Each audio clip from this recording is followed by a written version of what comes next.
Hi everyone, आज के video में देखेंगे होम साइंस का unit 2 most important topics vitamin and proteins.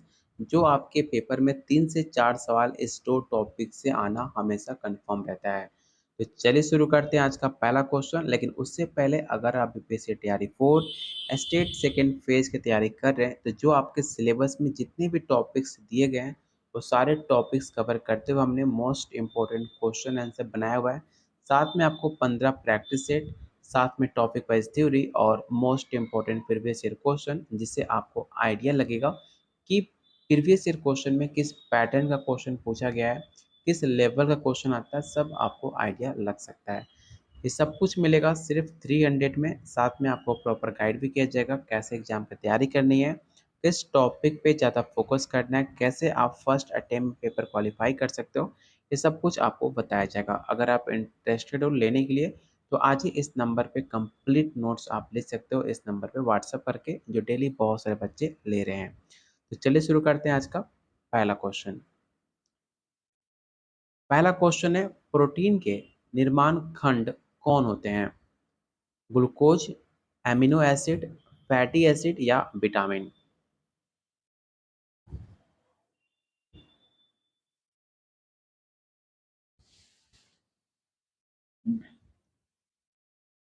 तो क्वेश्चन वन का जो राइट आंसर होगा ऑप्शन नंबर बी होगा, एमिनो एसिड। याद रखिएगा कि जो एमिनो एसिड होता है वो प्रोटीन के पॉलीमर होते हैं जो शरीर के कोशिकाओं और ऊतकों का निर्माण में काफी मदद करते हैं। अगला क्वेश्चन है, शरीर में प्रोटीन की कमी से कौन सा रोग होता है? ये सवाल तो कई बार आपके प्रीवियस ईयर क्वेश्चन में पूछा जा चुका है, तो जो आपको काफ़ी आसान भी क्वेश्चन है। आपको आसानी से पता होगा कि जब आपके बॉडी में प्रोटीन की कमी हो जाती है तो उस टाइम आपका कसिया होकर रोग हो जाता है, जो कि मुख्य रूप से बच्चों में ज़्यादा देखने को मिलता है। तो ऑप्शन नंबर बी इसका राइट आंसर होगा। शरीर के लिए आवश्यक कितने प्रकार के अमीनो एसिड होते हैं? 8, 9, 10 या 12? तो याद रखिएगा, शरीर के लिए 9 आवश्यक अमीनो एसिड होते हैं जो कि आपके आहार से प्राप्त होता है। तो ऑप्शन नंबर बी इसका राइट आंसर होगा। अगला क्वेश्चन है, प्रोटीन की मुख्य भूमिका क्या होती है?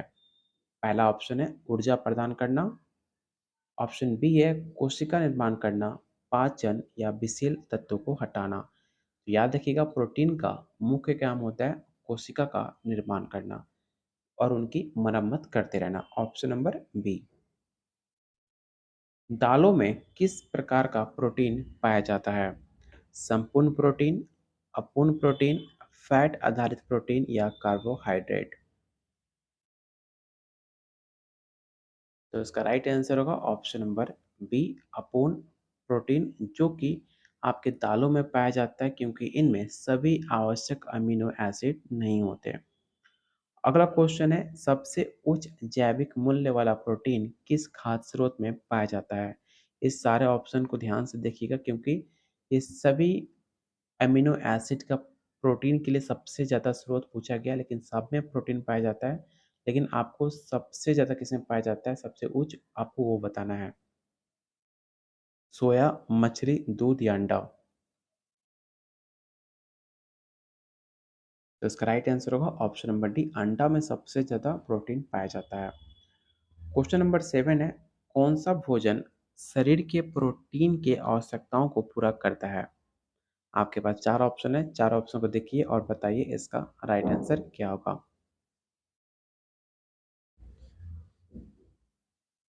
तो इसका राइट आंसर होगा option number C, A and B दोनों। क्वेश्चन नंबर 8, प्रोटीन पाचन प्रक्रिया में कौन सा एंजाइम सहायक होता है? इस क्वेश्चन को आप विवेक क्वेश्चन जरूर टिक आउट करना और याद रखना कि प्रोटीन में जो आपका पैप्सिन होता है एक तरह का एंजाइम है जो कि आपके पेट में प्रोटीन को छोटे छोटे टुकड़ों में तोड़ता है और फिर जाकर उसको डाइजेस्ट करने में हेल्प करता है। तो इसका राइट आंसर क्या होगा? तो ऑप्शन नंबर बी हो जाएगा। मांसाहारी खाद्य स्रोतों से प्राप्त प्रोटीन को क्या कहते हैं? याद रखिएगा, जो भी क्वेश्चन आपको करा रहे हैं इसमें पूरा आपको व्याख्या सही दिया जाएगा, सिर्फ क्वेश्चन का आंसर याद करना नहीं है, बल्कि आपको समझना भी है कि इसका आंसर क्यों ए एंड बी है। ठीक है, तो इसलिए मैंने आंसर के साथ आपको व्याख्या भी दिया है, जिससे आप पढ़कर अपने डाउट को क्लियर कर सकते हो। क्वेश्चन नंबर 9 है, मांसाहारी खाद्य स्रोतों से प्राप्त प्रोटीन को क्या कहते हैं? संपूर्ण प्रोटीन, अपूर्ण प्रोटीन, आंशिक प्रोटीन या जटिल प्रोटीन? तो इसका राइट आंसर होगा ऑप्शन नंबर ए, संपूर्ण प्रोटीन, जिसमें आपको मांसाहारी स्रोतों से प्राप्त प्रोटीन संपूर्ण प्रोटीन होते हैं, जिनमें सभी आवश्यक अमीनो एसिड प्रेजेंट उसमें रहते हैं। किस प्रकार का प्रोटीन शारीरिक वृद्धि और मरम्मत में सहायक होते हैं? पहला ऑप्शन है सरल protein, milk protein, collagen protein या जैविक प्रोटीन। इस क्वेश्चन को याद रखिएगा कि जो आपका कोलेजन प्रोटीन होता है ना, वो आपके शरीर की त्वचा, आपका हड्डी, चाहे आपका कनेक्टिव टिश्यू हो, उसकी वृद्धि और उसके मरम्मत में काफ़ी ज़्यादा सहायक होता है। तो इसका राइट आंसर क्या होगा? तो ऑप्शन नंबर सी, इसे जो आपको याद रखना चाहिए। क्वेश्चन नंबर 11 है, विटामिन ए किसके लिए आवश्यक है? हड्डियों के लिए, आँखों के लिए, पाचन के लिए या मांसपेशियों के लिए? तो आप बचपन से पढ़ते आ रहे हो कि विटामिन ए में आपको आँखों को स्वस्थ और दृष्टि बनाए रखने के लिए काफ़ी ज़्यादा इम्पोर्टेंट है। आप मुझे बता सकते हो कि विटामिन ए का सोर्स कौन-कौन सा है? एग्ज़ाम्पल आप मुझे कमेंट बॉक्स में बता सकते हो कि विटामिन ए का सोर्स क्या-क्या है? अगला क्वेश्चन है, कौन सा विटामिन हड्डियों को स्वास्थ्य के लिए आवश्यक है? ए, सी, डी या ई? तो याद रखिएगा, विटामिन डी जो होता है उसमें कैल्शियम का अवशोषण में मदद करता है, जिससे आपकी हड्डियाँ काफ़ी ज़्यादा मजबूत होती हैं, जिसका राइट आंसर होगा option number C. Vitamin B 12 की कमी से कौन सा रोग हो सकता है? ये सवाल तो कई बार पूछा भी जा चुका है आपके पेपर में। याद रखिएगा, विटामिन बी 12 की कमी से एनीमिया का रोग हो सकता है, जो कि राइट आंसर होगा ऑप्शन नंबर ए, जिस वजह से आपका मेगाब्लोस्टिक जो होता है वो एनीमिया होने का रीजन माना जाता है, जिसमें रक्त कोशिकाएं सही ढंग से काम नहीं कर पाती हैं। कौन सा विटामिन एंटीऑक्सीडेंट के रूप में कार्य करती है? ए, डी, ई या बी6?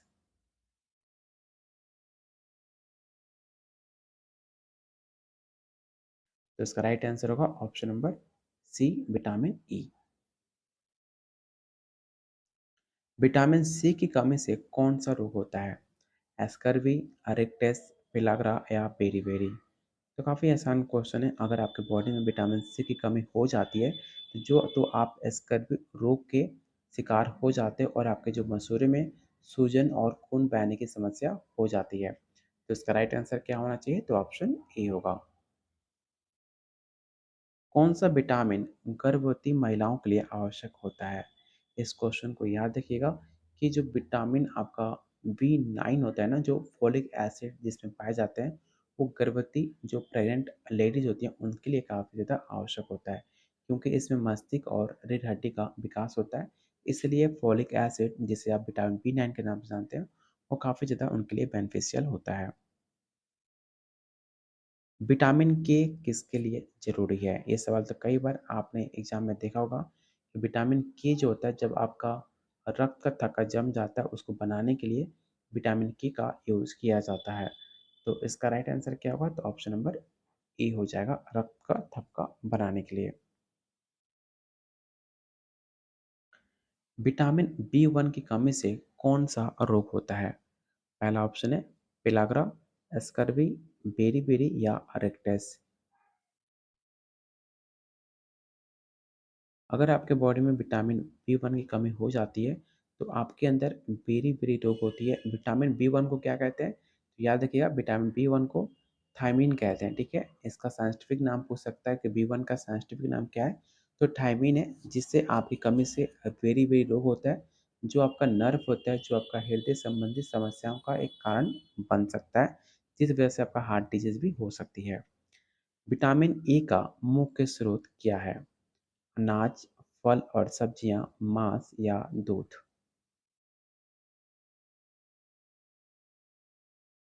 तो इसका राइट आंसर होगा ऑप्शन नंबर बी, फल और सब्जियाँ, जैसे कि गाजर, पालक, अन्य हरी पत्तेदार सब्जियाँ विटामिन ए का मुख्य स्रोत पाया जाता है जिससे स्कर्वी ना होने की चांसेस काफ़ी ज़्यादा होती हैं।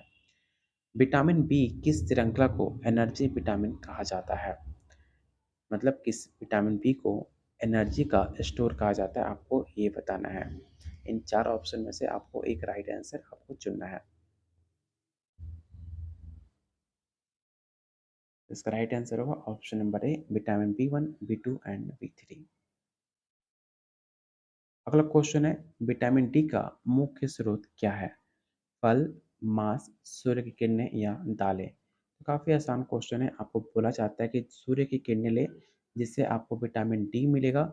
इसके अलावा विटामिन डी का स्रोत और कौन-कौन सा हो सकता है? तो मछली हो सकता है, अंडे हो सकते हैं जिससे आपको और विटामिन डी मिल सकता है। विटामिन सी किस प्रकार का विटामिन है? पहला ऑप्शन है वसा में घुलनशील, पानी में, कार्बोहाइड्रेट में या प्रोटीन में घुलनशील। तो इसका राइट आंसर होगा ऑप्शन नंबर बी पानी में घुलनशील, क्योंकि इससे शरीर में संग्रहित नहीं किया जा सकता। इसे रोजाना आहार में शामिल करना काफ़ी ज़्यादा जरूरी होता है। कौन सा विटामिन रक्त के निर्माण में सहायक होता है? Vitamin A, vitamin 12, vitamin C या विटामिन ई? तो इसका राइट आंसर होगा option number B vitamin B 12, जो कि लाल रक्त कोशिकाओं को निर्माण में मदद करता है और इसकी कमी से एनीमिया भी हो सकता है। कौन सा विटामिन त्वचा को स्वस्थ बनाए रखने में काफ़ी मदद करता है? विटामिन ए, के, डी या सी? अगर आपका जो त्वचा है काफ़ी ज़्यादा रूड है, काफ़ी ज़्यादा खराब है, तो आप विटामिन ए का सेवन करते हो तो आपका स्किन जो होता है काफ़ी ज़्यादा सॉफ्ट हो जाता है। तो ऑप्शन नंबर ए इसका राइट आंसर होगा। कौन सा विटामिन शरीर के रोग प्रतिरोधक क्षमता को बढ़ाने में मदद करता है? Vitamin B 12, vitamin A, vitamin C या विटामिन के?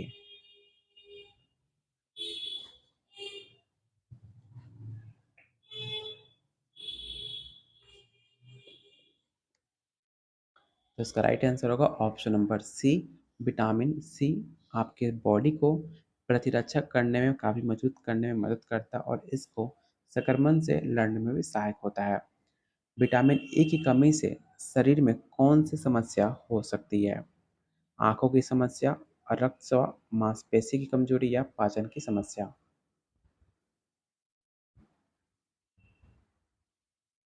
तो इसका राइट आंसर होगा option number C. Vitamin A की कमी से होने वाली कौन सी समस्या होती है? तो जस्ट मैंने आपको बताया था कि विटामिन ए की कमी अगर आपके अंदर है तो आपको नाइट ब्लाइंडनेस हो सकती है, रोटोडी हो सकती है जो कि ए की कमी से होती है। रात में देखने की क्षमता भी आपकी कम हो सकती है। तो राइट आंसर क्या होगा? तो ऑप्शन नंबर बी होगा। विटामिन के किस प्रक्रिया में महत्वपूर्ण भूमिका निभाता है? तो याद रखिएगा कि विटामिन जो के होता है वो आपको रक्त थम्मा जमने में काफ़ी ज़्यादा हेल्प करता है, जिसके चोट लगने पे खून का बहाव रुक जाता है। तो इसका राइट आंसर क्या होगा? तो ऑप्शन नंबर सी होगा। अगला क्वेश्चन विटामिन बी 6 की कमी से कौन सी समस्या हो सकती है? पहला ऑप्शन है तंत्रिका तंत्र की समस्याएं, दृष्टि की कमजोरी, हड्डियों की कमजोरी या बालों का झड़ना? तो इसका राइट आंसर होगा ऑप्शन नंबर ए। और आज का लास्ट क्वेश्चन आपको बताना है कि प्रोटीन का सही मात्रा किस आयु वर्ग के लिए सबसे महत्वपूर्ण है? शिशु, किशोर, वयस्क या बुजुर्ग? तो इसका राइट आंसर होगा ऑप्शन नंबर ए, क्योंकि जो शिशु विकास की तेजी गति पर होती है इसलिए प्रोटीन की सही मात्रा उनके लिए सबसे महत्वपूर्ण होती है ताकि उनकी शरीर वृद्धि सही ढंग से हो सके। तो ये रहा आज का टॉप 30 मोस्ट इंपॉर्टेंट क्वेश्चन आपके विटामिन से, जो आपके आने वाले एग्जाम के लिए काफ़ी ज़्यादा इंपॉर्टेंट है। उम्मीद करता हूँ वीडियो आपको पसंद आई होगी, तो प्लीज़ वीडियो को लाइक एंड शेयर आप जरूर करना, क्योंकि आपका एक लाइक हमें काफ़ी मोटिवेट करेगा आप लोग के लिए और बेहतरीन क्वेश्चन लाने के लिए। अगर अभी तक आपने पेड नोट्स नहीं लिया है तो पेड नोट्स आप ले सकते हो। आपके सिलेबस में जितने भी टॉपिक्स हैं सारे टॉपिक्स कवर करते हुए हमने 1500 प्लस क्वेश्चन आंसर, साथ में 15 प्रैक्टिस सेट और साथ में टॉपिक वाइज थ्योरी और प्रीवियस ईयर क्वेश्चन, और साथ में आपको प्रॉपर गाइड भी किया जाएगा कैसे एग्जाम की तैयारी करनी है, किस तरह एग्जाम की तैयारी करनी है, किस टॉपिक पर फोकस करना है, आपको सब कुछ बताया जाएगा। ये सब कुछ मिलेगा सिर्फ 300 में। अगर आप इंटरेस्टेड हो लेने के लिए तो आज ही इस नंबर पर व्हाट्सअप करके इस कंप्लीट नोट्स को आप ले सकते हो, जो डेली बहुत सारे बच्चे ले रहे हैं। मिलते हैं बहुत जल्द अगले वीडियो में, तब तक के लिए कीप वॉचिंग, कीप शेयरिंग।